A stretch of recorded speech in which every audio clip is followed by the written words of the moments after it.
سوال یہ ہے کہ جب زمین پر ہی آنا تھا، اولادوں کا سلسلہ زمین پر ہی جاری ہونا تھا، تو جنت جیسی عظیم جگہ پر نکاح کا سلسلہ کیوں رکھا گیا؟ نکاح کیوں ہوا؟ بہت سارے اس کے جوابات ہو سکتے ہیں، مگر بنیادی چیز یہ ہے کہ جنت ایک پاکیزہ جگہ ہے، ایک مقدس جگہ ہے، ہر قسم کی آلودگی سے پاک ہے وہ جگہیں، ہر قسم کے عیب و نقص سے اور کمی سے پاک ہے وہ جگہیں، انتہائی عظیم الشان جگہ ہے جنت۔ جنت کے اندر نکاح جیسا عظیم رشتہ سب سے پہلے کر کے یہ بتا دیا گیا کہ جس طرح جنت عظیم ہے اسی طرح یہ رشتہ بھی انتہائی عظیم رشتہ ہے۔ اسی لیے جنت میں جناب آدم اور جناب حوا کا نکاح کروایا گیا، اور پھر اس کے بعد نسل انسانی کا سلسلہ شروع ہوا۔ پروردگار عالم انسانوں کو کچھ بتانا چاہ رہا ہے، پیغامات دینا چاہ رہا ہے، وہ بتانا چاہتا ہے کہ بندو دیکھو، اس رشتے کو معمولی نہ سمجھنا، بقائے انسانی کے لیے انتہائی بنیادی چیز ہے یہ، نسل انسانی کی حفاظت کے لیے انتہائی بنیادی چیز ہے یہ رشتہ اتنا عظیم ہے کہ قرآن جیسی کتاب کے اندر جگہ جگہ نکاح کا حکم آیا، نکاح کے متعلق کہیں فضیلتیں بیان کی گئیں، کہیں نکاح کے قواعد بیان کیے گئے، تو یہاں تک کہہ دیا گیا کہ اگر تم نکاح کر لو اور غریب ہو تو اللہ اپنے فضل سے تم کو مالدار بنا دے گا۔ قرآن جیسی مقدس کتاب جو کائنات کی سب سے آخری اور عظیم کتاب ہے، اس میں نکاح کی ترغیب دی گئی، اور انبیاء علیہم السلام جناب آدم سے لے کر محمد الرسول اللہ صلی اللہ علیہ وسلم تک جتنی شریعتیں نازل کی گئیں، ساری شریعتوں کے اندر نکاح کا قانون موجود تھا۔ کتنا پاکیزہ ہے نکاح، اس سے اندازہ لگائیں۔ بہت سے احکامات گزشتہ نبیوں کی شریعتوں میں نہیں، ہماری شریعت میں ہیں، مگر نکاح ایک ایسی عظیم چیز ہے کہ ساری نبیوں کی شریعتوں کے اندر موجود ہے۔ خود محمد الرسول اللہ صلی اللہ علیہ وآلہ وسلم نے ترغیب دیتے ہوئے یہاں تک فرما دیا، النکاح من سنتی فمن رغب عن سنتی فلیس منی، تاکہ لوگ جان لیں کہ نکاح کتنا عظیم رشتہ ہے۔ اب آپ ذرا اس حدیث پاک کو کثرت سے نکاح کے خطبے میں پڑھا جاتا ہے، اور ایک آیت بھی نکاح کے خطبے میں ہم لوگ پڑھتے ہیں، 4 پارے کی سورہ نساء کی پہلی آیت ہے۔ کاش اس آیت کریمہ پر اور اس حدیث پاک پر لوگ غور کریں تو اس رشتے کی اہمیت کو اور اس کی عظمت کو، اس کی فضیلت کو سمجھ سکیں گے۔ اللہ کے نبی نے اسی رشتے کے بارے میں فرمایا نا کہ شادی کر لینے کے بعد، نکاح کر لینے کے بعد ایمان کامل ہو جاتا ہے۔ اندازہ تو لگائیے کہ رسول گرامی وقار صلی اللہ علیہ وسلم کیا کہہ رہے ہیں، نکاح کے بعد ایمان کامل ہو جاتا ہے، عبادتوں کے معاملے میں مزید ترقی ہوتی ہے، ثواب مزید بڑھا دیا جاتا ہے، حتیٰ کہ رزق میں بھی اضافہ ہو جاتا ہے۔ یہ رسول پاک صاحب لولاک نے نکاح سے متعلق جو ارشاد فرمایا اس کا خلاصہ عرض کر رہا ہوں۔ النکاح من سنتی، نکاح میری سنت ہے۔ پیغمبر کائنات نے فرمایا جس نے اس سنت سے اعراض کیا، یعنی منہ پھیر لیا، ادا نہ کیا طاقت رکھتے ہوئے، فلیس منی، وہ مجھ میں سے نہیں ہے۔ کتنی بڑی بات اللہ کے نبی نے فرما دی۔ اس سے اندازہ ہوتا ہے کہ نکاح کتنی عظیم چیز ہے۔ نکاح محض انسانی ضرورت کا نام نہیں ہے، نکاح محض اولاد کی افزائش کا نام نہیں ہے، نکاح محض دو خاندانوں کے ملنے کا نام نہیں ہے، نکاح محمد رسول اللہ کی سنت کا نام ہے اور ایک عبادت ہے۔ یہ نکاح وہ عظیم شے ہے جس کی تخلیق پروردگار عالم نے جنت کے اندر کی ہے۔ ہم نکاح کیے ہوئے ماں باپ کے اولاد ہیں، جناب آدم جناب حوا رضی اللہ تعالیٰ عنہ۔ میرے عزیز، اس سے نکاح کی اہمیت سمجھ آتی ہے۔ اللہ کے نبی صلی اللہ علیہ وسلم کی احادیث میں سے آپ صلی اللہ علیہ وسلم نے فرمایا کہ مجھے دنیا کی 2 چیزیں بہت پسند ہیں۔ یہ تو میرے آقا کو بے شمار چیزیں پسند تھیں، کھانے میں، استعمال کرنے میں، پہننے میں بے شمار چیزیں پسند تھیں، مگر ایک موقع پر فرمایا کہ مجھے دنیا کی 2 چیزیں بہت پسند ہیں۔ فرمایا عورت اور خوشبو۔ کیا فرمایا؟ عورت اور خوشبو۔ اندازہ لگائیے، محمد الرسول اللہ نبی الانبیاء ہیں، سید الانبیاء ہیں، تاجدار کائنات ہیں، ان کے منہ زبان مبارک سے نکلا ہوا جملہ بھی انتہائی معنی خیز ہے۔ پیغمبر نے خوشبو کے ساتھ عورت کا نام لیا اور عورت کے ساتھ خوشبو کا نام لیا۔ اس جگہ پر کسی اور چیز کو بھی ذکر کر سکتے تھے نا، مگر پیغمبر بہت کچھ بتانا چاہتے ہیں۔ اللہ کے نبی اشارے میں بتا رہے ہیں بالکل واضح کر کے، دیکھو مجھے دنیا کی دو چیزیں بہت پسند ہیں، ایک عورت اور ایک خوشبو، اور دونوں کا ذکر ایک ساتھ کر کے بتا دیا کہ خوشبو جس طرح سے قلب و جگر کو معطر کر دیتی ہے، عورت بھی اسی طرح سے گھر کو بھی معطر کر دیتی ہے، نسلوں کو بھی معطر کر دیتی ہے۔ رسول اللہ بتانا چاہتے ہیں کہ خوشبو جب تک پھول ڈالیوں سے لگا ہوتا ہے تب تک تو وہ پھول کہلاتا ہے، لیکن اگر ڈالیوں سے توڑ لیا جائے، کاٹ لیا جائے تو تھوڑی دیر کے لیے کسی کے گلے کا ہار تو بن جائے گا، لیکن اس کے بعد اسے پیروں کے تلے رون بھی دیا جاتا ہے۔ پیغمبر کائنات اشارے میں فرما رہے ہیں، جان لو قوم کی بچیوں، جب تک تم ٹہنیوں کے ساتھ جڑی ہوئی ہو تم میں خوشبو بھی رہے گی، تمہاری عظمت بھی رہے گی، تمہیں سونگھا بھی جائے گا، تمہاری فضیلت بھی رہے گی، لیکن اگر ٹہنیوں سے جدا ہو گئے تو تمہیں پیروں کے تلے روند بھی دیا جائے گا اور تمہیں تباہ بھی کر دیا جائے گا۔ تھوڑی دیر کے لیے کسی کے گلے کا ہار بن جاؤ گی، تھوڑی دیر کے لیے کسی کے لذت کا سامان بن جاؤ گی، مگر اگر ٹہنیوں سے جدا ہو گئے تو پیروں کے تلے تمہیں رودا ہی جائے گا۔ اور آج اپنی نگاہوں کے سامنے ہم سب کچھ دیکھ رہے ہیں، یہ ٹہنیاں جب تک گھر میں ہیں تو ماں باپ ہیں، ماں باپ کے ساتھ جڑی ہوتی ہیں بیٹیاں، اور جب ادھر آ جائیں تو پھر شوہر ہے۔ اگر شوہر سے اور ماں باپ سے جدا ہو کر کے کوئی کارنامہ کرنا چاہیں، کوئی قدم اٹھانا چاہیں تو ہو سکتا ہے تھوڑی دیر کے لیے کوئی عزت مل جائے، کوئی مرتبہ مل جائے، کوئی مقام مل جائے، کوئی شہرت مل جائے، مگر ایک لمحہ ایسا آئے گا کہ انہیں پیروں کے تلے رون دیا جائے گا اور انہیں قدموں کے تلے مسل دیا جائے گا، اور ان کی جان و مال، عزت و آبرو کا کوئی محافظ نہ ہوگا۔ جو چاہتا ہے کہ اس کی جان و عزت بچے وہ ٹہنیوں کے ساتھ جڑی رہے۔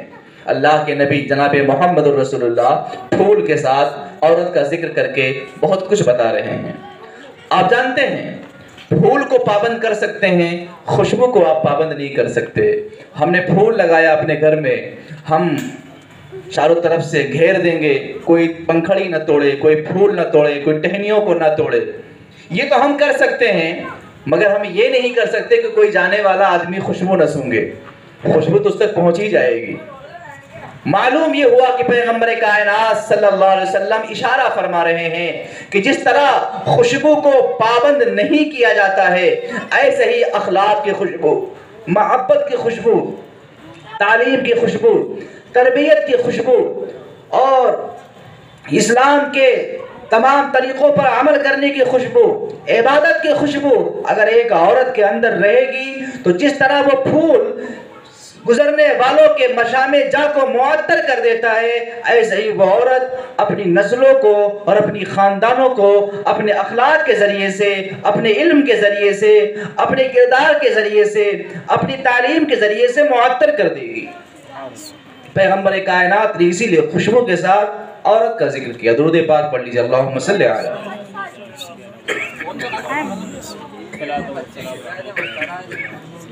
صلی اللہ علیہ نبی رمی و علیہ صلی اللہ علیہ وسلم، صلاۃ و سلام علیکہ یا رسول اللہ صلی اللہ علیہ وسلم۔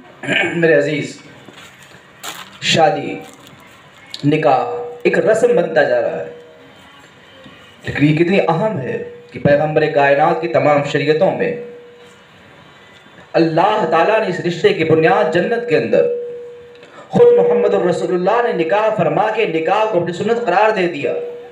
خود قرآن کریم میں کئی آیتوں میں اس کا حکم دے دیا گیا، لہٰذا نکاح ایک عظیم عبادت بھی ہے، ایک عظیم نیکی بھی ہے، ایک بہت ہی اعلیٰ درجہ بھی ہے جو نکاحی سے حاصل ہوتا ہے۔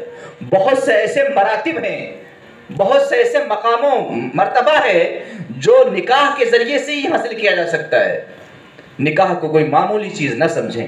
قرآن پاک پڑھیے، پارہ نمبر 2 سورہ بقرہ، اللہ نے فرمایا ہن لباس لکم وانتم لباس لہن۔ یہاں مرد اور عورت کا ذکر کیا۔ وہ تمہارے لیے لباس ہیں اور تم ان کے لیے لباس ہو. مثال دیا گیا. اندازہ لگائیے قرآن پاک ہے، یہ کلام الہی ہے. مثال میں کوئی اور بات بھی پیش کی جا سکتی تھی. ہم آپ کوئی مثال دیں تو اس مثال میں ایک آدھ دو باتیں ہوں گی. خدا اگر کسی بات کی مثال دے تو اس میں ہزاروں باتیں ہوں گی. خدا نے مثال دی ہے. کیسی مثال؟ عورت شوہر کے لیے کپڑا ہے، لباس ہے، اور شوہر اپنے بیوی کے لیے لباس ہے. ہن لباس لکم وانتم لباس لہن. اب اندازہ لگائیے لباس کیوں کہا گیا. یہ مرد عورت کے لیے لباس کیوں ہے اور کیسے ہے، اور وہ عورت اپنے مرد کے لیے لباس ہے تو کیوں اور کیسے ہے. بہرحال اس سلسلے میں چند باتیں آپ جان لیں. لباس کا کام کیا ہے؟ پہلی چیز تو یہی کہ لباس ہمیشہ بدن کے ساتھ لگا رہتا ہے، ہمیشہ بدن کے ساتھ لگا رہتا ہے. عورت، اشارہ کیا جا رہا ہے کہ عورت مرد کے ساتھ اور مرد عورت کے ساتھ جڑے رہیں، تعلق میں رہیں، جدا نہ ہوں. یہی نہیں، لباس پہنا کیوں جاتا ہے؟ لباس پہننے کی ایک وجہ ہے زینت، دکھنے میں اچھا دکھے، زینت. اسی لیے لوگ الگ الگ طریقے سے سلاتے بھی ہیں، ڈیزائن بنا بنا کے پہنتے بھی ہیں. لباس کا کام ہے زینت دینا. تو قرآن کریم نے کیا کہا؟ عورت مرد کے لیے لباس ہے اور مرد عورت کے لیے لباس ہے. مطلب عورت مرد کو زینت دیتی ہے اور مرد عورت کو زینت دیتا ہے. ایک دوسرے کا وجود ایک دوسرے کے لیے زینت ہے، حسن ہے. یہی نہیں، لباس کا ایک کام اور بھی ہوتا ہے. لباس سے ہم موسموں سے بچتے ہیں. آپ ٹھنڈی آ گئی، خوب پہنیں گے. آپ یہ کیوں پہن رہے ہیں؟ اپنے جسم کو موسم کے جو ہے موسم سے بچانا چاہتے ہیں، سرد و گرمی سے بچانا چاہتے ہیں. اپنے جسم کو آپ دھول سے، گرد و غبار سے بچانا چاہتے ہیں. اپنے جسم کو آپ سورج کی تپش سے بچانا چاہتے ہیں. لباس کا ایک کام یہ بھی ہے. اب اللہ کے قرآن پاک کی آیت پر غور کریں. قرآن نے کہا مرد عورت کے لیے لباس ہے اور عورت مرد کے لیے لباس ہے. لباس کی مثال دے کر کے یہ بتا دیا کہ جس طرح سے لباس کا کام ہوتا ہے موسموں سے بچانا، سردی اور گرمی سے حفاظت کرنا، گرد و غبار سے بچانا، تپش سے بچانا، اسی طرح ایک مرد کی یہ ذمہ داری ہے کہ وہ اپنے عورت کی حفاظت ہر ظلم و ستم سے کرے، ہر برائی سے کرے، یعنی روکے اس کو اس چیز سے، اور موسموں کے حالات سے، باہر کی برائیوں سے، ہر قسم کی گناہوں سے اس کی حفاظت کرے. یہی کام عورت کا بھی ہے کہ عورت بھی اس کی حفاظت کرے. مگر لباس کا ایک کام تو اور بھی ہے نا. لباس جس طرح زینت دیتا ہے، لباس جس طرح موسموں سے بچاتا ہے، اسی طرح لباس اور بھی تو کام کرتا ہے نا. اندازہ لگائیے، لباس ہی ہے کہ جو بدن کے ساتھ جدا ہے. اگر بدن کے ساتھ نہ رہے، جدا ہو جائے، تو چند دنوں کے بعد اسے کہیں یہاں پھینکتے ہیں تو کہیں وہاں، تو کہیں وہاں، تو کہیں وہاں، ٹھوکروں میں رہتا ہے. لیکن اگر بدن کے ساتھ لگا رہے، جدا نہ ہو، تو اس کی بڑی قدر و قیمت ہوتی ہے، بڑی عزت ہوتی ہے، بڑا احترام کیا جاتا ہے. بتایا یہ جا رہا ہے کہ عورت اپنے مرد سے جدا نہ ہو اور مرد اپنے عورت سے جدا نہ ہو، ایک دوسرے کے ساتھ رہیں، ایک دوسرے کو موسم سے بچائیں. لباس کا ایک کام ہے عیبوں کو چھپانا. لباس عیبوں کو چھپاتا بھی ہے. بھائی کسی کو کچھ داغ ہے، لباس پہن لیا تو چھپ گیا. کوئی عیب ہے، لباس پہن لیا تو چھپ گیا. پھوڑا پھنسی ہے، پہن لیا تو چھپ گیا. لباس کا کام ہے چھپانا بھی. اشارہ کیا جا رہا ہے کہ لباس کے جتنے بھی کام ہیں وہ سارے کام مرد کے بھی ہیں، عورت کے بھی ہیں. عورت اپنے مرد کی خامیوں کو چھپائے اور مرد اپنی عورت کی خامیوں کو چھپائے. ایک دوسرے کے لیے لباس بن کر کے رہیں. بازار میں ان کی عزتوں کو نہ اچھالیں، ایک دوسرے کو سمجھنے کی کوشش کریں. قرآن جیسی مقدس کتاب میں اور محمد الرسول اللہ کی تعلیم میں نکاح کی عظمت بے پناہ ہے. درجنوں احادیث نکاح کی رغبت دلانے کے لیے ہیں، نکاح کی طرف مائل کرنے کے لیے ہیں. اسی لیے علماء نے ان تمام احادیث کو سامنے رکھ کے فرمایا کہ نکاح بعض صورتوں میں فرض بھی ہے، بعض صورتوں میں نکاح فرض ہے. کاش مسلم قوم میں نکاح کو آسان سے آسان تر کر دیا گیا ہوتا تو آپ جانتے ہیں ہزاروں ہزار برائیاں ہمارے سوسائٹی سے خود بخود ختم ہو جاتی۔ آپ کو بتاؤں، شاید آپ میں سے اکثر لوگ اس کو محسوس کر سکیں گے، نشہ کی جو ایک وجہ ہے نا، وہ جوانی ہے۔ اور اگر جائز چیزیں فراہم کر دی جائیں، جائز چیزیں پہنچا دی جائیں، جائز چیزوں کو آسان کر دیا جائے، حلال کو اتنا زیادہ آسان کر دو کہ حرام خود بخود مشکل ہو جائے، اس طرح سے ان برائیوں کو ختم کیا جا سکتا ہے۔ مگر افسوس یہ کہ 18 سال 20 سال کے نوجوان بھی نشے کے شکار ہیں۔ آپ وجہ تلاش کیجئے کہ کیا وجہ ہے نشہ کرنے کی، تو آپ کو معلوم پڑے گا کہ اللہ کے نبی کا ارشاد کتنا پیارا ہے کہ پیغمبر کائنات صلی اللہ علیہ وسلم نے 1400 سال پہلے ہی بتا دیا، نکاح آسان کر دو۔ فرمایا زنا مشکل ہو جائے گا، نکاح آسان ہے، نکاح کو اتنا حلال کر دو، اس قدر معاشرے میں عام کر دو کہ آسانی کے ساتھ ہو جائے۔ اس کی ایک مثال میں دوں، بھوک اگر آپ کو لگ جائے تو 2 طریقے ہیں، اپنے گھر پہ جائیے کھانا کھا لیجیے، دوسرا طریقہ یہ کھانا اگر نہ ہو یا جائز کھانا آپ کو نہ ملے، بھوک بہت تیز لگی ہو تو کیا کریں گے؟ بھوک بڑی شدت کی لگی ہے، کھانا نہیں میسر ہے، کھانا ہے ہی نہیں، تو بھوک مٹانے کے لیے ناجائز کی طرف جائیں گے۔ پیاس آپ کو بہت تیز لگی ہے مگر پینے کے لیے جائز پانی نہیں ہے، اور ناجائز پانی تو باقاعدہ موجود ہے، وافر مقدار میں ہے مگر جائز پانی نہیں ہے، پیاس بڑی شدت کی ہے، تو آپ کیا کریں گے؟ پیاس بجھانے کے لیے ناجائز کا استعمال کریں گے۔ ہماری شریعت یہ چاہتی ہے حلال کو اتنا آسان کر دیا جائے، جائز کو اتنا آسان کر دیا جائے کہ لوگ حرام کے قریب ہی نہ جائیں۔ اگر آج نکاح کو آسان کر دیا جائے تو ایسے سینکڑوں خرابیاں جو معاشرے میں پھیلی ہوئی ہے، یقیناً وہ ساری کی ساری ختم ہو جائیں گی۔ پروردگار اس پروگرام کو جس مقصد کے لیے رکھا گیا وہ نکاح ہی ہے، اللہ تعالیٰ اسے قبول فرمائے اور ان دونوں کے مابین اتحاد و محبت پیدا فرمائے۔ 2 خاندان ملتے ہیں نکاحوں سے، 2 باقاعدہ 2 محلے، 2 علاقے، 2 شہر مل جاتے ہیں نکاح کے ذریعے سے۔ نکاح ایک عظیم چیز ہے، یعنی نکاح ملانے کا نام ہے، جدا کرنے کا نام نہیں ہے۔ نکاح ہی کے ذریعے سے الگ الگ برادری 2 ایک ہو جاتے ہیں، نکاح ہی کے ذریعے سے 2 اجنبی ایسے قریب ہوتے ہیں کہ ایک دوسرے کو خوب جاننے لگتے ہیں۔ یعنی نکاح کتنی عظیم چیز ہے کہ رشتوں کو جوڑ دیتی ہے، اور جتنے رشتے بعد میں پیدا ہوں گے وہ سارے نکاح کے ذریعے سے پیدا ہوں گے۔ پہلا کوئی رشتہ نہیں تھا، ابھی نکاح ہونے کے بعد نئے نئے رشتے پیدا ہوں گے۔ نکاح ہوا تو ایک ساس بن گئی، نکاح ہوا تو ایک سالے بن گئے، نکاح ہوا تو ایک سالی بن گئی، ادھر سے بھی رشتہ ادھر سے بھی رشتہ بن جائے گا۔ نکاح ہوتے ہی سمے آپ پھوپھا بن گئے، آپ ہے نا بنتے نا، ماما بن گئے، کیا کیا نہیں بن جاتے۔ تو ایک نکاح کئی رشتوں کو جوڑ دیتا ہے، تو نکاح کا کام ہے رشتوں کو جوڑنا، تعلقات کو جوڑنا، نہ کہ تعلقات کو ختم کرنا۔ نکاح بڑی عظیم چیز ہے، بڑی مبارک چیز ہے، اگر یہ مبارک نہ ہوتی تو ہماری شریعت میں نکاح کی اتنی تاکید نہ کی جاتی۔ قرآن پاک میں یا ایھا الناس انا خلقناکم من ذکر و انثی وجعلناکم شعوبا وقبائل لتعارفوا ان اکرمکم عند اللہ اتقاکم فرما کر کے یہ بتایا گیا کہ اے لوگوں، اللہ نے تمہیں ایک مرد اور ایک عورت سے پیدا کیا ہے، جان لو کہ تم سب ایک مرد اور ایک عورت کے وطن سے ہوئے ہو۔ اس کے بعد فرمایا گیا تمہیں اللہ نے تقسیم کیا ہے، بانٹا ہے، الگ الگ گروہ میں، شعوب میں، قبائل میں۔ کیوں بانٹ دیا اللہ نے؟ یہ جو آپ تقسیم ہے نا، بے شمار الگ الگ نام ہیں۔